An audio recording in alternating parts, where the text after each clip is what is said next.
Isang magandang umaga sa ating lahat, mga kapatid ko kay Kristo. Inaanyayahan ko ang bawat isa na makinig sa ating pagninilay sa mensahe ng Diyos na dala ng The Solid Rock Morning Devotion. Sa gitna ng mga pagsubok at hamon ng buhay, makikita natin ang tunay na katatagan kay Hesukristo, ang ating matibay na pundasyon. Halina't buksan natin ang ating mga puso at isipan at hayaan nating ang mensahe ng Diyos ang ay magbigay sa atin ng pag-asa, magbigay sa atin ng lakas at panibagong pananampalataya. Makinig tayo upang maranasan ang kapayapaan nagmumula sa ating Panginoong Hesukristo. Samahan ninyo ako sa pananalangin. Aming mapagmahal na Ama sa langit, kami po ay lumalapit sa iyong banal na presensya ng may pagpapakumbaba at pasasalamat. Maraming salamat po sa panibagong araw, sa buhay, lakas, at pagkakataong kami ay muling makapag-morning devotion upang makinig sa iyong mga salita. Panginoon, inialay namin sa iyo ang oras na ito.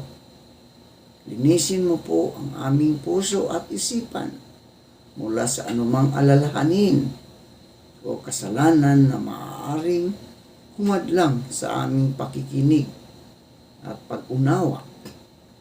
Buksan mo ang aming isipan upang tanggapin ang iyong katotohanan at ihanda ang aming puso upang aming maisabuhay.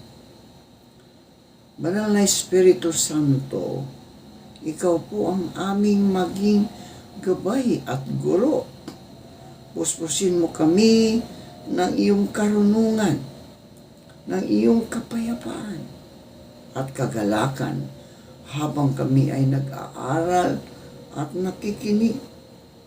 Nawa ang bawat salita na aming maririnig ay magbigay ng liwanag, lakas at pagbabago sa aming mga buhay.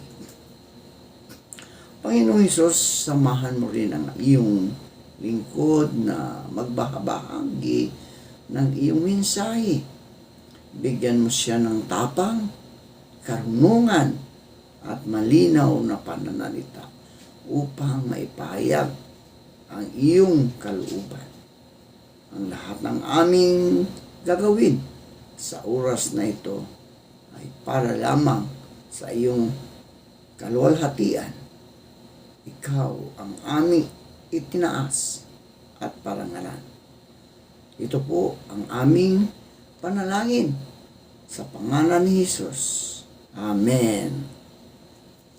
Ayun, isang magandang morning ng Wednesday ng umaga, mga kaibigan. No, Wednesday na naman, kalahati na naman ng araw ng isang linggo. Diba? So, salamat sa Diyos. Dahil tayo ay binigyan ng Panginoon ng kalakasan, no? Protection. Sa umaga itong mga kaibigan, ang ating pagbubulayan o pagninilayan ay matatagpuan sa 1 Korinto, Kabanata 13, taladang 4 hanggang 7. Ito ang sinasabi. Ang pag-ibig ay matiyaga at magandang loob. Hindi mainggitin, hindi mayabang, ni mapagmataas man. Hindi magaspang ang pag-uugali, hindi makasarili, hindi madaling magalit, at hindi nagtatanim ng sama ng loob.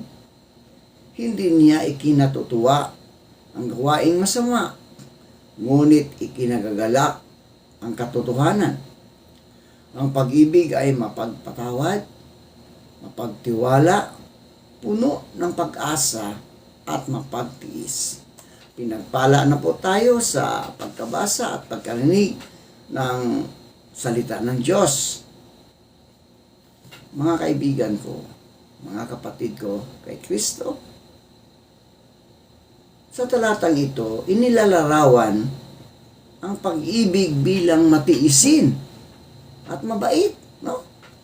So, ibig sabihin, mga kaibigan, ang tunay na pag-ibig ay marunong maghintay at umunawa. Hindi ito madaling magalit o sumuko man.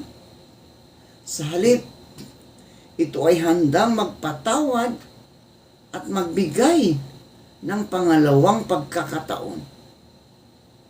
Sa ating pang-araw-araw na buhay, mga kaibigan, makikita natin kung gaano kahirap maging matiisin. Di ba? Mahirap talaga na maging matiisin.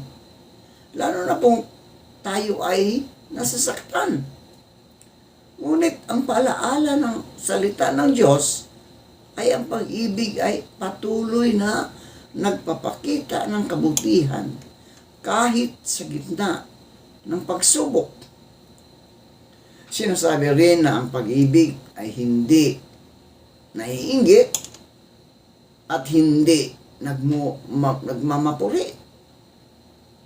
So ang tunay na pag-ibig ay marunong makontento at magalak sa tagumpay ng iba. Di ba? Dapat magalak tayo sa tagumpay ng ating kaibigan. So, hindi itong nakikipagkompetensya o naghahangad na makalamang. Sa halip, ito ay na mapagpakumbaba at marunong kumilala na ang lahat ng biyaya ay nagmumula sa ating Panginoong Hesukristo. Ang pag-ibig, mga kaibigan, ay hindi magaspang o makasarili. Hindi ito inuuna ang sariling kapakanan bago ang iba. Ito ay handang magsakripisyo, magbigay at umunawa sa mundong madalas ay puno ng pagiging makasarili. Ang ganitong uri ng pag-ibig ay isang hamon. Ngunit ito rin ang tunay na sukatan ng ating pananampalataya. Mga kaibigan ko kay Kristo o mga kapatid ko kay Kristo, hindi rin ito madaling magalit at hindi nagtatala ng mga kamalian. Ang pag-ibig ay marunong magpatawad. Hindi nito kinikimkim ang galit o hinahayaan ang sama ng loob na manatili. Sa halip, pinili nitong maghilom at magbigay ng kapayapaan sa relasyon. Ang pag-ibig ay hindi natutuwa sa kasamaan, kundi nagagalak ito sa katotohanan. Ibig sabihin, mga kaibigan, ang tunay na pag-ibig ay laging kakampi ang tama. Hindi nito kinukonsinti ang mali, mga kaibigan, kundi itinutuwid nito ng may kabutihan at malasakit.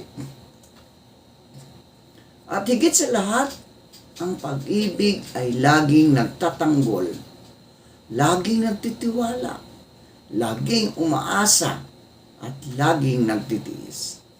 Ito ay matatag, hindi madaling mabuwag ng problema o mga pagsubok.